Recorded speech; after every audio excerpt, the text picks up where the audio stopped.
2 घंटे सिर्फ यही बात हुई राहुल गांधी के साथ? तकरीबन। फिर वो उन्होंने ये भी बताया हाँ। कि विपक्ष में हम जुड़ नहीं सकते हैं लोगों से, क्योंकि सब ने कुछ ना कुछ घपला किया था। अच्छा। और बीजेपी सरकार को पता है कि क्या घपले उन्होंने किए और उनके पीछे पड़ जाएंगे, और या तो हमें भी उसमें खींच लेंगे या उनको डराकर वो हमारा हाथ छोड़ देंगे। ये कहकर उन्होंने बात ख़त्म की और मुझको मौका ही नहीं मिला उनसे पूछने के लिए कि मुझे राजनीति में वो वापस लाएंगे या नहीं। पर आप वरिष्ठ हैं, आप टोक के खुद कह सकते थे कि राहुल सुनो मुझे भी कुछ कहना है। आप बड़े हैं, उम्र में भी, अनुभव में भी, पद में भी। मैं तो कहूँगी आपने खुद कहा टोक के कि राहुल तुमने अपनी तो कह ली, मेरी तो सुनो। नहीं, क्योंकि आपकी बात वही है जो कि सुनीत की है, मेरी पत्नी की है। हाँ, आपका कहना तो ठीक है, लेकिन आप में एक खूबी है कि आप कांग्रेस में नहीं हो।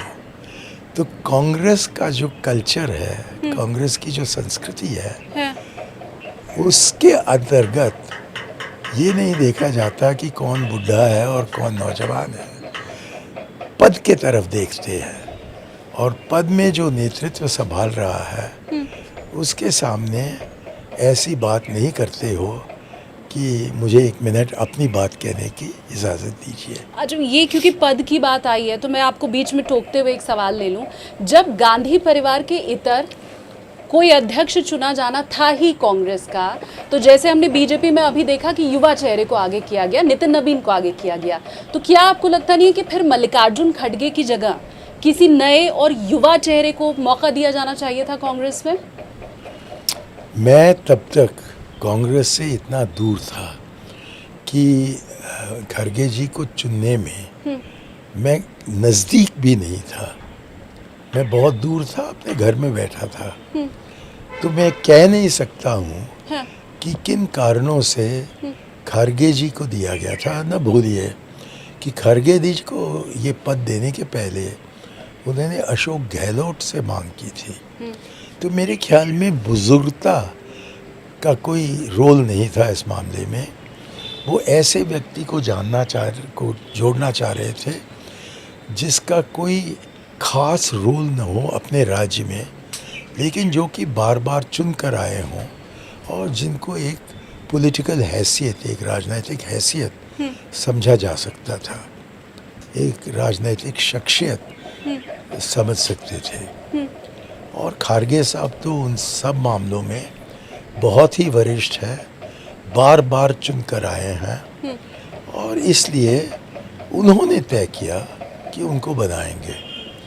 अब नौजवान को चुनना था तो राहुल गांधी थे खुद नौजवान, तो और किसी नौजवान की जोड़ने की क्या ज़रूरत थी? तो नौजवान क्योंकि नवीन को बनाया गया, इसलिए कांग्रेस उसका नकल निकालना, आपका कहना तो न केवल टाइम में सही नहीं है, लेकिन जो हकीकत है उसके साथ जुड़ा नहीं है। अच्छा, मुझे ये एक और चीज़ मैं जोड़ना चाहता हूँ इसके साथ, वो ये है कि गांधी परिवार न हो तो कांग्रेस बिखर जाएगा। कांग्रेस में क्यों जुड़ेगा कोई भी आज के दिन, जबकि इतने लोग छोड़कर जा रहे हैं? एक ही कारण है कि आप समझते हो कि गांधी परिवार ही पार्टी को चला सकती है और देश को चला सकती है। तो कोई भी चुनाव हो, जैसा भी हो, किसी गांधी परिवार का क्या कहते हैं मेंबर खड़े हो तो वो बड़े पैमाने में जीत कर आएगा। कोई गैर खड़े हो तो या तो उसको कोई भी वोट नहीं मिलेंगे, या शशि थरूर उसको कोई 1500 वोट मिले, जितेंद्र भूल गया नाम, केसरी के ज़माने में उनको 94 वोट मिले। तो बहुत आसान है बाहर से ये कहना कि कोई दूसरे आदमी को चुन कर निकालिए, लेकिन कांग्रेस के अंदर ये बात चलेगी ही नहीं क्योंकि चली तो कांग्रेस ही नहीं रहेगा। कांग्रेस अभी भी कहाँ है, मैं ये समझना चाहती हूँ, खासकर इसलिए कि पश्चिम बंगाल में जो हुआ वो सबने देखा। ममता बनर्जी भी अब तो हार गई हैं, टीएमसी हार गई है।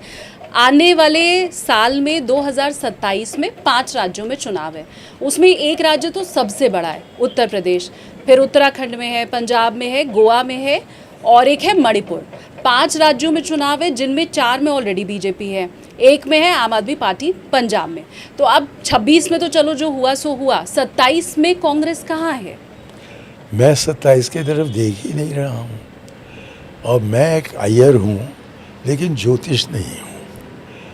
मेरी नज़र 2029 पर है, क्योंकि 2024 में 29 के 5 साल पहले इंडिया अलायंस जो तकरीबन बना ही नहीं था, जो कि बहुत ही बलहीन था, जिसका नेतृत्व किसी को नहीं पता था, जिसकी कोई मैनिफेस्टो नहीं थी, उस गठबंधन मोदी को हराने में 8 सीट पीछे रहे, 8 ही सीट, और ये दिखा दिया, उनको बेनकाब कर दिया। आप मुझे लगता है कि वो सोचते हो कि 3 बार वो जीत कर आया है, सीट्स में जीत कर आया है, वोट में नहीं। उनको तकरीबन 1/3 वोट मिली है। ये सारे हंगामे जो कर रहे हैं उसके पहले 1/3 वोट मिली है। तो 2/3 तो भारत की आवाम है, और जो मतदाता है उन्होंने कभी भी मोदी का साथ नहीं दिया। और इस 80 या 85% हिंदुस्तान में जहाँ की हिंदू की बहुमत है, ये 2/3 के आंकड़े पर पहुँचने के लिए 60% हिंदुओं ने कम से कम मोदी के लिए कभी भी वोट नहीं दिया है। वो हिंदुत्व को एक धर्म नहीं समझते हैं, वो उसको एक पॉलिटिकल प्रोग्राम समझते हैं। तो ये तैयार है, ये इंतज़ार में है। आप कह रही थी कि कितनी भारी हार हुई है ममता को। ममता को तो 41% वोट मिले हैं बंगाल में। मोदी को कभी 41% वोट नहीं मिले हमारे चुनाव में। तो इसलिए ये सोचना कि जो हमारा सिस्टम है, जिसके अंदर कम परसेंटेज पर आपको ज़्यादा सीट मिल सकते हैं, कि उसके कारण ये जो आवाम है उसकी चाहत को, उसकी तमन्ना को दर्शाती है, ये बिल्कुल गलत बात है। मोदी को हराना बाएं हाथ की सफाई है, मेरी बाएं हाथ की, जो आप देख रहे हैं कि हिल रहा है। क्यों? क्योंकि 24 में हमने दिखा दिया था कि मोदी को 240 सीट मिले और इंडिया अलायंस को 232, और 8 तक बढ़ाने में यदि हम ध्यान आकर्षित करते, यदि हम उसी को नज़रिया बनाते हमारे, जैसा कि अर्जुन ने मात्र आँख देखा और पूरी चिड़िया को नहीं देखी, वैसा ही हमें बस इतना देखना चाहिए कि इंडिया अलायंस को कैसे मजबूत करें। तो 8 नहीं 80 सीट हमें ज़्यादा मिलेंगे। आप फुल कॉन्फिडेंट हैं कि मोदी को हराना बाएं हाथ का खेल है? एब्सोल्युटली। वो हैं कौन? मैंने कहा आपसे कि मैं नहीं जानता हूं कि उनकी उपलब्धियां क्या रही हैं। तो ऐसे व्यक्ति के लिए हमारी जनता क्यों वोट दे? आपने कभी इतनी बेरोज़गारी देखी है? आपने कभी इतना फ्लाइट देखा है कैपिटल का? आपने कभी इतना कम घरेलू निवेश देखा है? आपने कभी इतना अपमान देखा है जितना कि मोदी के सबसे करीब के दोस्त, जो उनके साथ हाथ मिलाते रहते हैं, ट्रंप, वो उनको और इस देश को, उनको छोड़िए, इस देश को इतना अपमान करे, और इज़राइल को अपनी जो नरसंहार करने का काम रहा है पिछले 3 साल से, उसमें जो अस्त्र का इस्तेमाल हुआ है, दूसरे इम्पोर्टर इज़राइल में अस्त्रों का वो कौन है? भारतवर्ष। इस पर आपको शर्म नहीं लगता? उन्हीं के पास जाते हो और कहते हो कि हमारी बड़ी दोस्ती है आपके साथ। और गजब की बात है, अंग्रेजी में बोलते हो ताकि वहाँ के लोग समझें कि आप क्या कह रहे हैं। कोई सेल्फ रिस्पेक्ट नहीं रहा।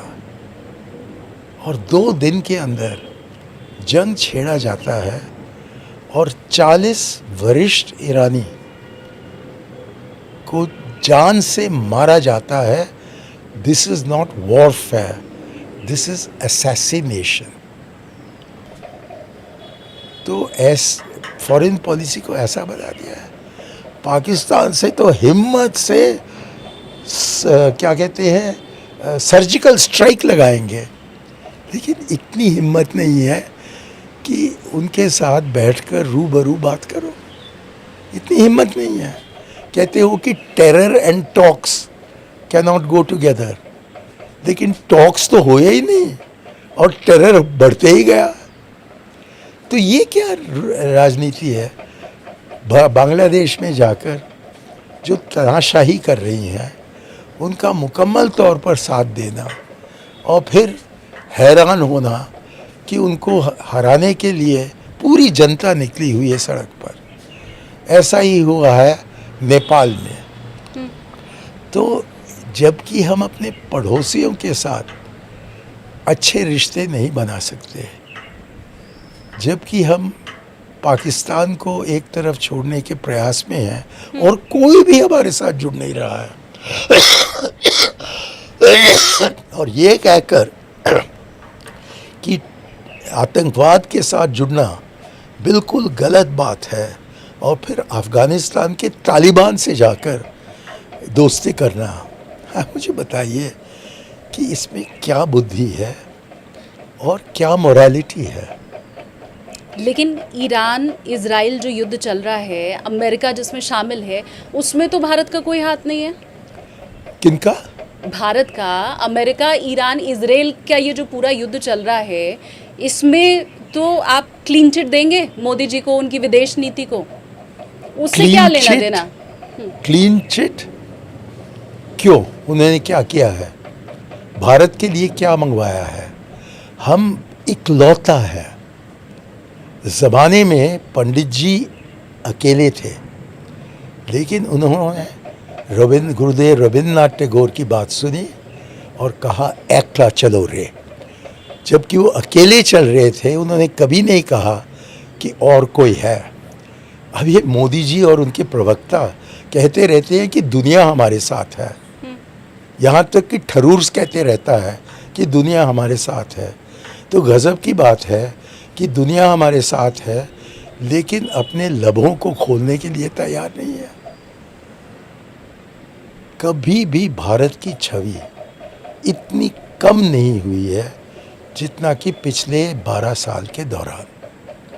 और आप मुझसे कह रहे हैं कि उनकी जो खूबियां हैं उसके बारे में आपको बताऊं। मैंने कहा कि मुझको सोचना है, लेकिन इतनी देर सोचने के बाद और आपके सवालों के बीच में मुझको एक चीज़ नज़र नहीं आता है जिसके बारे में हम जश्न मनाएं कि ये नरेंद्र मोदी इस देश का प्रधानमंत्री है। आपने ये बात कही थी कि इंडिया गठबंधन की कमान राहुल गांधी को छोड़ के ममता बनर्जी के हाथ में दी जानी चाहिए। इंडिया गठबंधन ममता बनर्जी के बिना अधूरा है। अब जबकि पश्चिम बंगाल में ममता बनर्जी की करारी हार हुई है, टीएमसी बिल्कुल टूट की कगार पर है, सब टीएमसी में इधर उधर इस समय भाग रहे हैं, तब मैं आपसे ये समझना चाहती हूँ कि इसके बाद क्या आपके ख्याल में बदलाव आया है?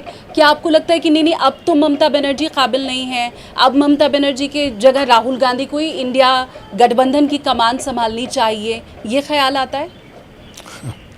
पहले तो जो आपने कहा कि मैंने कहा, उसको मैं ज़रा दुरुस्त करूं। मैंने हाँ ये ज़रूर कहा है कि जब तक कि राहुल गांधी को खुले आम अपने साथीगण का समर्थन नहीं मिलता है, तो मजबूरी ये कहना कि वो ही हैं इंडिया अलायंस के लीडर, वो शायद इंडिया अलायंस को मजबूत बनाने में अपने आप में रुकावट बनेगा, क्योंकि इसमें कोई शक ही नहीं है कि कांग्रेस जो इंडिया अलायंस का सबसे बड़ा हिस्सा है, उसके अध्यक्ष तो राहुल गांधी ही है। हाँ, नाम के वास्ते खारगे साहब है, लेकिन असली लीडर तो राहुल गांधी ही है। तो उनको किसी और पद की कोई आवश्यकता नहीं है। मैंने खास कहा कि जो सबसे रचनात्मक तरीके से कुछ ऐसे इश्यूज सामने ला रहे हैं, कुछ ऐसे विषय सामने आ रहे हैं जिस पर कि एक संग्राम चलाया जा सकता है, वो है MK स्टालिन। मैंने स्टालिन का जिक्र बहुत किया और स्टालिन भी हार गए, क्योंकि मुझे लगता है कि आपने या तो वो सुना नहीं, या वो समझाया नहीं, या मैंने सही तरह से नहीं समझाया। पहले मैं बताऊं कि मैं क्यों मुका स्टालिन का नाम दिया। एक तो ये है कि अलग अलग विषय पर उन्होंने बहुत आगे कदम उठाया है, जो कि इंडिया अलायंस ने अपनाया। तो मुझे लगता है कि सारे राज्यों में और ख़ास तौर पर दक्षिण और पश्चिम भारत, जहाँ की बहुत तरक्की हुई है उनके राज्य सरकारों के कारण, उनको हम एकत्रित कर सकते हैं एक प्रोग्राम पर। दूसरा ये है कि स्टालिन जी न अंग्रेज़ी बोलते हैं न तो हिंदी। तो जबकि पंडित जवाहरलाल नेहरू, मैं ज़रा बुढ़ा हो गया हूँ तो माफ़ कीजिए, मेरी जो स्मरण है वो बहुत पीछे जाती है। कोई बात नहीं। तो पंडित जी ने, जबकि उनको लग रहा था कि मेरे जगह में किसी को लाना चाहिए, तो तब उन्होंने कामराज को पकड़ा। और जबकि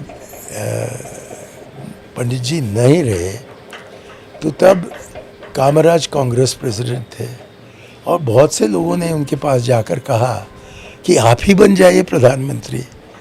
और मशहूर कहानी थी उस ज़माने की, कोई 20-30 साल आपके पैदा होने के पहले, कि कामराज अपनी टूटी फूटी अंग्रेज़ी में कहते थे, नो इंग्लिश नो हिंदी औ।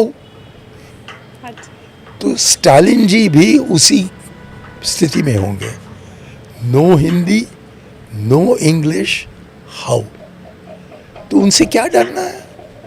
यदि अलायंस जीत गया तो वो तो प्रधानमंत्री नहीं बनना चाहेंगे। उनका तो क्षेत्र तमिलनाडु है और वहाँ बहुत काम करने का है, क्योंकि उन्होंने बहुत काम किया। तो ये ठीक आदमी होते, या तो उनको चेयरमैन बनाइए या कन्वीनर बनाइए, लेकिन उन पर जिम्मेवारी दे दीजिए कि वो इस संगठन को मजबूत और सुदृढ़ बनाए। अच्छा, ये करने में वो बहुत सक्षम होंगे, क्योंकि DMK बहुत कठिन समय से गुजरा है और बहुत ही उपलब्धि के साथ उसने राज किया है। तो दोनों का उनका क्या कहते हैं, एक्सपीरियंस है, तजुर्बा है। तो इसलिए वो जानेंगे कि कैसे सबको एकत्रित रखें। और शुक्र है, मैं ये कहूँ शुक्र है कि तमिलनाडु में उनकी कोई जिम्मेवारी नहीं रही है, तो अपना पूरा समय वो इंडिया अलायंस को दे सकते हैं। लेकिन वो अपने को दूर कर रहे हैं, एक तरफ कर रहे हैं। क्यों? क्योंकि कांग्रेस लड़ी थी चुनाव उनके साथ। हमारे जितने भी MLAs जीते हैं वो सब उन्हीं के बदौलत जीते, और फिर नतीजे निकलने पर हमने वही किया जो कि काकोली जी कर रहे हैं अभी। फौरन पलटकर उनके पास चले गए जो कि जीत कर आए थे। और इसको देखकर कि ये क्या गद्दारी हो रही है, ये गद्दारी है। आप समझते हो कि महात्मा गांधी इसको इसको इसको अपने आशीर्वाद देते कि पंडित जी इसको मानते। तो और मैं ये कह सकता हूँ अपने ही ज्ञान के आधार पर कि राजीव जी इसको कभी नहीं मानते। तो ये करना कि चुनाव के चंद दिन के अंदर, चंद घंटे के अंदर वहाँ पहुँच जाना, क्योंकि लालच है कि हमें भी कोई मंत्रालय मिल जाए। कितने मंत्रालय मिले वाले हैं? हाँ, एक तो मिल जाएगा, शायद 2। तो जबकि मैं स्कूल में था तब 2 पंक्तियाँ हमें सिखाई गई थी, just for pieces of silver he left us, just for a ribbon to wear on his breast.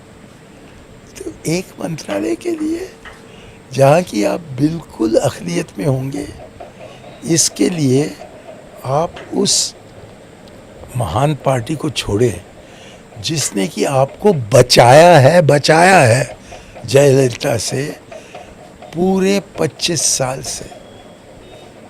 ये क्या राजनीति है और ये क्या असूल है? तो इसलिए पार्टी अलायंस जो है, गठबंधन जो है, वो बलहीन लग रहा है। ममता के कारण नहीं, ज़्यादातर स्टालिन के कारण। और जबकि ममता अलायंस में थी तब मैंने कभी नहीं कहा कि इनके हाथ आप नेतृत्व दे दीजिए, क्योंकि मैं ममता को बहुत अच्छा जानता हूँ। शायद आपको और आपके दर्शकों को हैरियत होगी कि जबकि तृणमूल कांग्रेस बना तो उसका फाउंडर मेंबर मैं था और उसका पहला नेशनल सेक्रेटरी मैं था। और जबकि पहली मीटिंग हुई कलकत्ता में तो ममता जी के बोलने के एकदम पहले, as the last speaker before the leader spoke, उन्होंने मुझको इजाज़त दी, उनको वो श्रेय दिया। तो यहाँ तक मैं ममता को जानता हूँ, हालांकि मैं एक शब्द बंगाली नहीं जानता। और मैंने उनको इसके पहले जो 15 साल थे बहुत करीब से मैंने पार्लियामेंट में उनको देखा, क्योंकि मेरा काम जो था प्रधानमंत्री कार्यालय में, उसके कारण मुझे अक्सर वो ऑफिशियल गैलरी में बैठना पड़ता था और इनको मैं देखता था, बिल्कुल पता नहीं एक हवा जैसे सोमनाथ चैटर्जी और बाकी जो CPIM के लोग थे या CPI के लोग जो थे, उन पर वो फूट पड़ती थी इतनी नाराज़गी के साथ कि हम कभी सोचते थे कि क्या ये कम्युनिस्ट लोगों ने इन पर कुछ हमला किया हो, कुछ निजी तौर पर इनके ख़ानदान को कुछ ट्रबल पहुंचाया हुआ हो, कुछ समझ में नहीं आता था।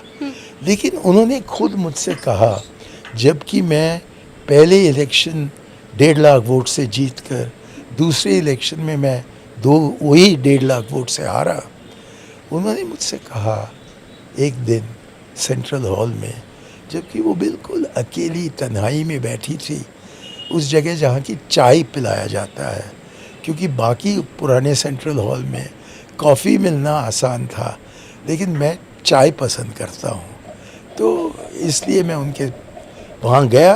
उन्होंने मुझको इशारा दिया कि मैं बैठ जाऊँ और मुझसे पूछा कि आप कहाँ से चुनाव लड़ने वाले हो, क्योंकि वाजपेयी जी की सरकार और फिर उसके बाद गुजराल साहब की सरकार और उसके पहले ये गौड़ा जी की सरकार, वो डोमिनोज जैसे गिरने लगे थे। तो मैंने कहा कि मैं तमिलनाडु से लड़ूंगा। और फिर मैंने देखा कि मूपनार जी उसी हॉल में थे, सेंट्रल हॉल में, लेकिन बिल्कुल दूर में हमारे डायमेट्रिकली ऑपोजिट। तो मैंने इशारा किया उनके तरफ और मैंने कहा कि इस व्यक्ति पर निर्भर है कि मुझे टिकट मिलेगा या नहीं। तो मैं हैरान हुआ, जबकि उन्होंने, ममता जी ने कहा कि मेरे पास एक कोटा है बंगाल में और मैंने आपके लिए एक सूट एक सीट ढूंढ निकाला है। तो मैंने कहा मेरे लिए, हाँ। मैं तो बंगाली जानता ही नहीं हूँ और बंगाल को उससे भी कम जानता हूँ। और उन्होंने जवाब में कहा अंग्रेजी में, no, you are known everywhere as Rajiv Gandhi shadow. अच्छा। मैंने कहा कि इस आधार पर मैं चुनाव नहीं लड़ सकता हूँ कि मैं किसी का, वो मर भी गए हैं कि उनका मैं छाया हूँ।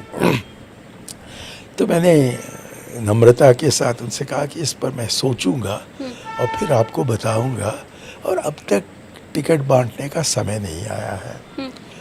तो मैं चला गया। फिर विजय भास्कर रेड्डी जो आंध्र प्रदेश के पूर्व मुख्यमंत्री थे, उनको जयललिता से बात करने के लिए भेजा गया और उन्होंने मुझे फ़ोन किया वहाँ से, ये कहकर कि जयललिता कांग्रेस के साथ दोबारा हाथ जोड़ने की तैयार है, लेकिन इस शर्त पर कि कल सुबह के फ्लाइट पे सुबह 9 बजे तक केसरी साहब वहाँ पहुँचे और वो समझौते पर हस्ताक्षर लगाए तुम्हें। और उन्होंने कहा कि आप कृपया जाकर केसरी जी को मुतमैन कीजिए। तो मैं भागे भागे केसरी जी के यहाँ पहुँचा और वो उन्हें मुझसे फ़ौरन में वो मिले, और जबकि मैंने पूरा चीज़ उनको समझाया तो तब वो कहने लगे कि दक्षिण भारत में हमें गठबंधन करने की क्या ज़रूरत है, जबकि असली समस्या तो उत्तर भारत में है। तो यहाँ हम पहले इंतज़ाम करें और उसके बाद हम आपके तमिलनाडु के बारे में सोचेंगे। तो मैंने कोशिश की उनको समझाने का कि ये जो खिड़की खुली है ये बस कल सुबह तक 9 बजे तक खुली है, तो आप कृपया एकदम भाग जाइए।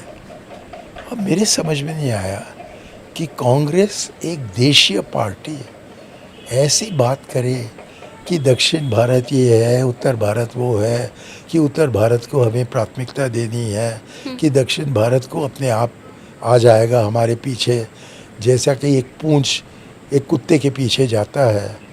तो मैं बहुत नाराज़ होकर मैं सोनिया जी से मिलने गया, और उस ज़माने में सोनिया जी का दरवाज़ा हमेशा खुला रहता था मेरे लिए। तो जब मैं पहुंचा और मैंने कहा उनसे कि इस आदमी के नेतृत्व में हम कांग्रेस को जीवित नहीं रख सकते हैं और आपका फ़र्ज़ बनता है कि आप इस पार्टी का नेतृत्व संभालें, तो उन्होंने कहा नहीं नहीं, मैं नहीं कर सकती, क्योंकि मुझे कोई दिलचस्पी नहीं है राजनीति में। तो तब मैं बाहर निकल रहा था, तो दरवाजे पर घूमकर मैंने उनसे कहा कि ये आखिरी बार है कि मुझे एक कांग्रेस की हैसियत, कांग्रेस वाले की हैसियत में आप देख रहे हो। उन्होंने मुस्कुराया और मैं बाहर आया और फ़ौरन मैं आधार के यहाँ गया, जो कि ट्रेजरर थे समाजवादी पार्टी के, और मैंने उनसे कहा कि आपकी पार्टी में मैं शामिल हो सकता हूँ क्या? और उन्होंने कहा कि आप क्यों अपना कत्ल चाहते हो? तो मैंने कहा कि नहीं नहीं, आप समझे नहीं, मैं मेंबर बनना चाहता हूँ।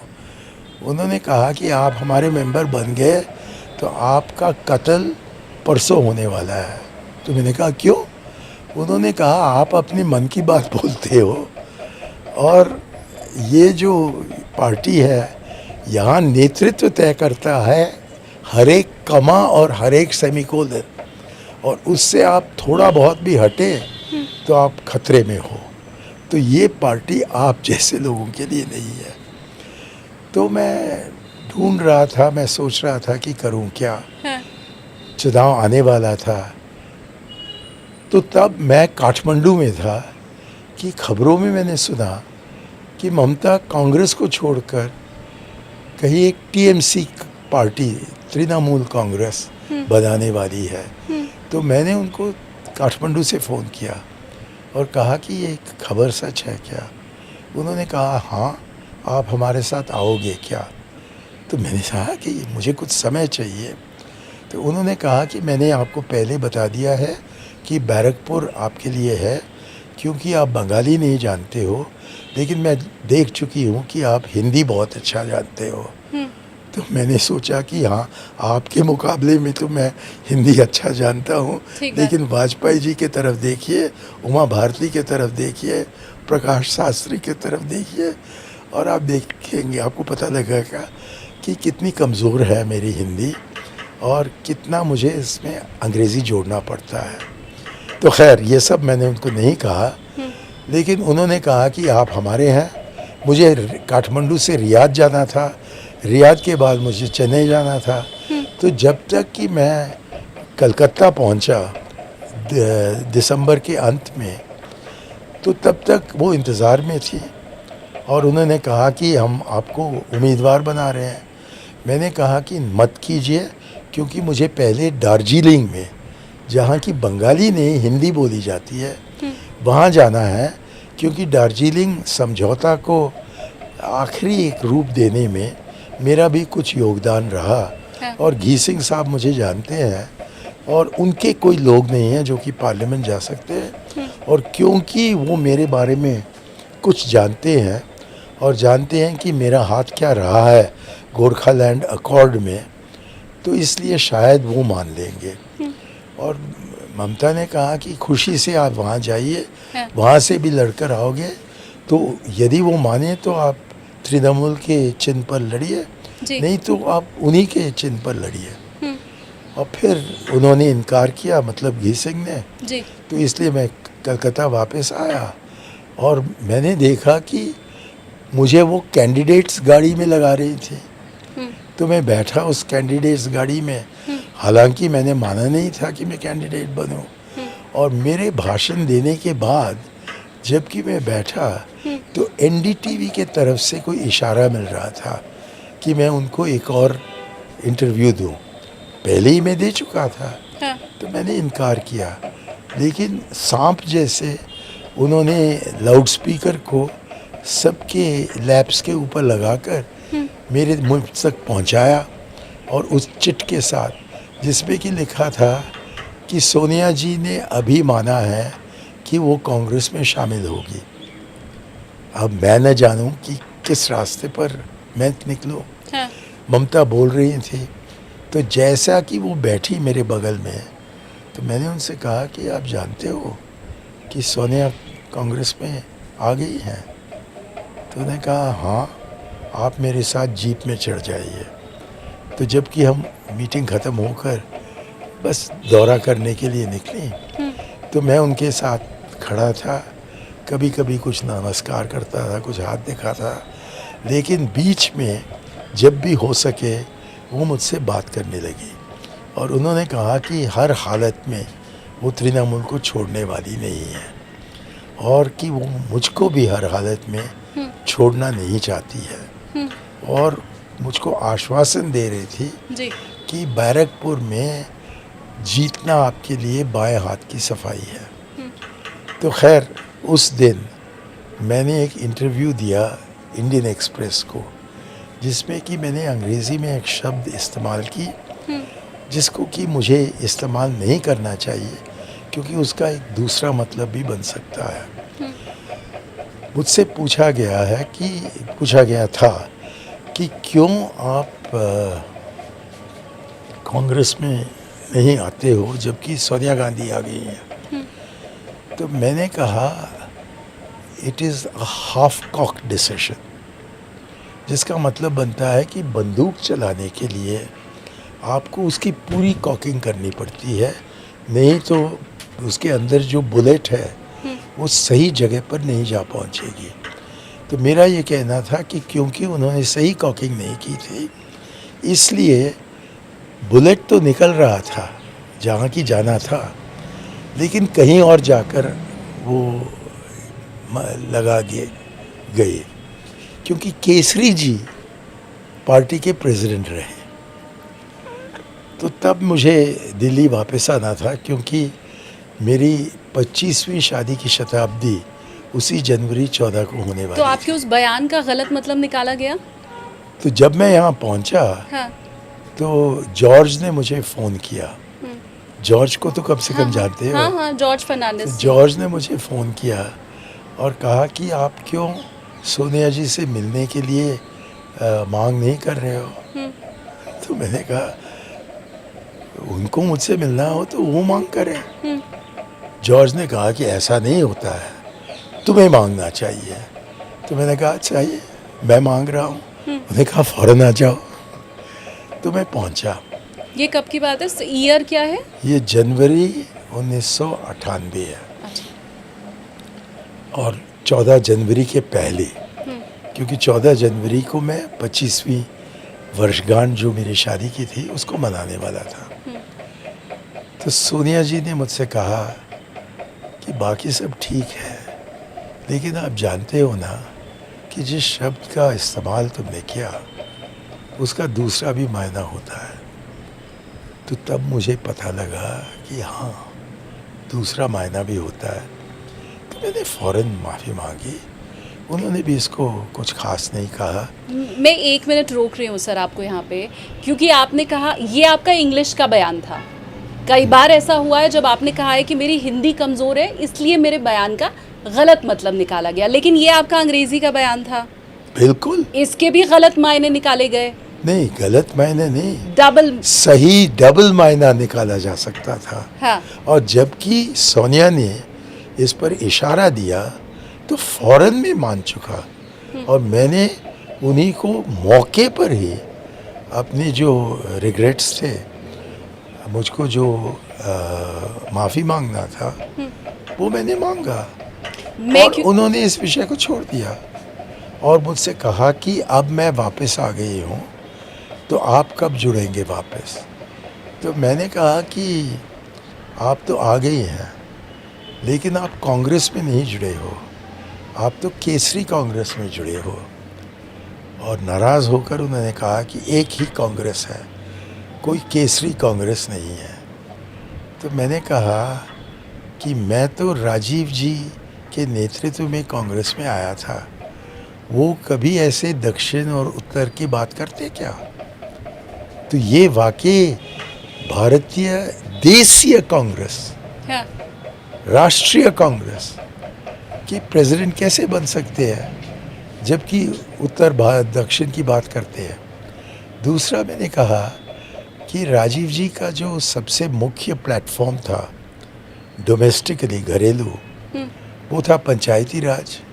और आप मुझे कृपया बताइए कि ये केसरी जी पंचायत राज के बारे में क्या जानते हैं। तीसरा मैंने कहा कि विदेश मामले में राजीव जी ने अपना एक्शन प्लान निकाला है ये न्यूक्लियर डिसआर्मामेंट के लिए, उसके बारे में वो क्या जानते हैं। तो उन्होंने कहा कि वो न जाने तो तब भी वो कांग्रेस के प्रेसिडेंट हैं। तो मैंने कहा आपके प्रेसिडेंट हैं, मेरे नहीं हैं। और बस अलविदा मांगकर मैं निकला और वापस गया कलकत्ता शादी के वर्षगांठ मनाने के बाद, जिसमें कि आई.के. गुजराल साहब आए थे। अच्छा। बहुत नेक आदमी। उनको लंबे दिन तक प्रधानमंत्री बनाना था। खैर वो दास्तान में नहीं रखा था, भारत के दास्तान में नहीं रखा था। तो मैं गया कलकत्ता, लेकिन जाने के पहले मुझको अपनी पत्नी का डांट सुनना पड़ा। वो कहने लगी कि जिंदगी भर आप धर्मनिरपेक्षता की बात करते आए हो, आज आप कैसे ऐसे गठबंधन में जा सकते हो जहाँ की बीजेपी का एक पकड़ है। मैंने कहा कोई पकड़ नहीं है, वो चंद सीट में जीत जाएंगे, बाकी में या तो कांग्रेस जीतेगा या कम्युनिस्ट जीतेंगे या टीएमसी जीतेगा। तो वहाँ कुछ भाजपा का असर आने वाले का कोई संभावना नहीं है। लेकिन तब भी मेरे मन में था कि जो भी मैं ज़बानी कहूँ, दिमाग में मैं जानता हूँ कि जो कदम मैं उठा रहा हूँ वो एक गलती नहीं है, वो एक पाप है।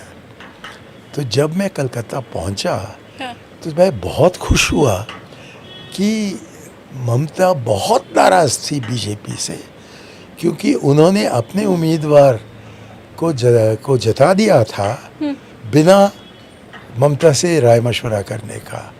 तो उनके यहाँ प्रेस कॉन्फ्रेंस हो रहा था, तो उन्होंने मुझे वक्ता बना दिया या प्रवक्ता बना दिया। मैं ये कहूँ कि वो वक्ता बना दिया। मेरे पास बहुत सारे सवाल हैं सर।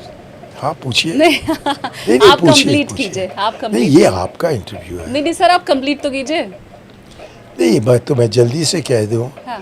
कि तब मैं फूट पड़ा बीजेपी पर, और फिर मुझे पता लगने लगा कि जो उन्होंने मुझे बताया था वो सत्य से थोड़ा अलग है, कि वो बीजेपी के साथ जा रही थी। तो कोई 2 हफ्ते के अंदर मैंने उनसे पूछा कि आप ये मुझको प्रतिज्ञा कर सकते हो क्या कि जीत गए तो आप बीजेपी केंद्र सरकार में नहीं जुड़ोगी। एक क्षण का कुछ झिझक रहा, और उसके बाद उन्होंने कहा कि हाँ मैं नहीं जुड़ूंगी। लेकिन उस पल में मुझे पता लग गया था कि ये जुड़ेगी। तो मैं पार्टी छोड़कर वहीं तमिलनाडु गया, और कांग्रेस में भी नहीं था, नहीं किसी पार्टी में भी नहीं था। तो मैं अकेले लड़ा। वो अलग बात है, वो अलग कहानी है। हम रैपिड फायर इसके बाद आखिर में करते हैं, जिसके बाद लैंडिंग कर देंगे इस पॉडकास्ट की। आपको एक शब्द में जवाब देना है, या जो भी आपके दिमाग में पहला ख्याल आए वो आपको बताना है। प्रियंका या राहुल, अच्छा नेता कौन? इसमें कोई शक नहीं है कि राहुल है, लेकिन प्रियंका तो उनके बगल में है, तो शायद इसको आप ड्यूओपली कह सकते हैं। अच्छा, ठीक है। राहुल गांधी की सबसे बड़ी कमी क्या है? कि वो अपने परिवार को ज़्यादा पसंद करता है, और कि हम जैसे लोगों को, हम में वो कोई विश्वास नहीं रखता है, क्योंकि हम 70 साल से ज़्यादा हो गए हैं।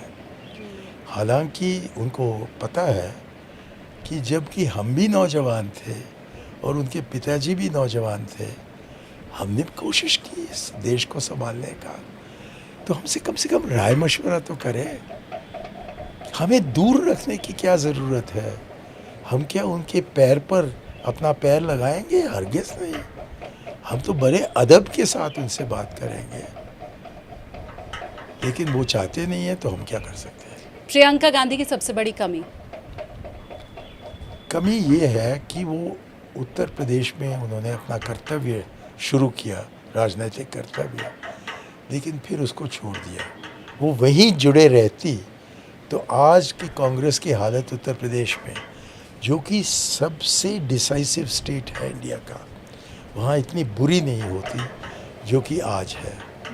उनको उत्तर प्रदेश में टिका रहना चाहिए था, और मैंने उनसे कहा कि यदि मेरे तरफ से कोई मदद चाहिए, लेकिन मैंने देखा कि ये कहते ही वो चौंक उठी थी, तो मैंने आगे नहीं बढ़ा। अच्छा वक्ता कौन है, राहुल गांधी या प्रियंका गांधी? वक्ता आप कह रहे हैं तो प्रियंका ही है, लेकिन मुझको लगता है कि राहुल बेहतर होते जा रहा है, और यदि कोई प्रतियोगिता हो, कोई प्रतियोगिता है नहीं, तो तब राहुल शायद प्रियंका से आगे निकल जाए। राहुल गांधी से मिलना बहुत मुश्किल है, हाँ या ना?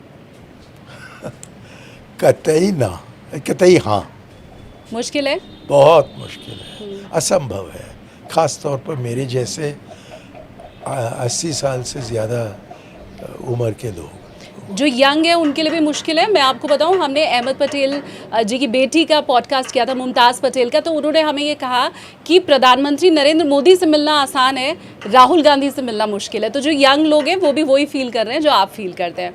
अब नेताओं का मैं नाम ले रही हूँ, जो भी पहला शब्द आपके दिमाग में आए मुझे बताइएगा। अखिलेश यादव।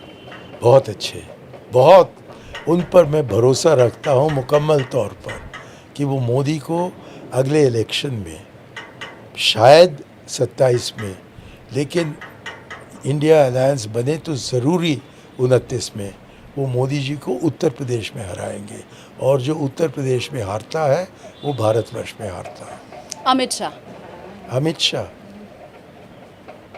No comment. मुझको डर है कोई भी कमेंट देने का, अच्छा। मुझको अपनी जान पर बहुत चाहत है। प्रधानमंत्री नरेंद्र मोदी, नरेंद्र मोदी, उतना ही तकरीबन डर है। दोनों से डर है। देखिए क्या क्या मोदी जी ने मेरे साथ नहीं किया। पार्लियामेंट में वो कहते हैं कि इनकी बात सुनने की क्या ज़रूरत है, ये तो क्या भूले बिसरे में जाकर जुड़ने वाले हैं। ऐसे बात करते हैं पार्लियामेंट में, एक संसद से। फिर कहते हैं कि मैं षड्यंत्र रचा रहा हूँ, सुपारी निकाल रहा हूँ पाकिस्तान में। कहते हैं कि मैंने उनसे कहा कि चाय वाला प्रधानमंत्री नहीं बन सकता। क्या झूठ! तो झूठे आदमी पर मैं कोई भरोसा नहीं रख सकता हूँ कि किस हद तक वो नहीं जाएंगे। आखिरी नाम असदुद्दीन ओवैसी। बहुत ही अच्छे आदमी हैं, बहुत ही नेक देशभक्त आदमी हैं।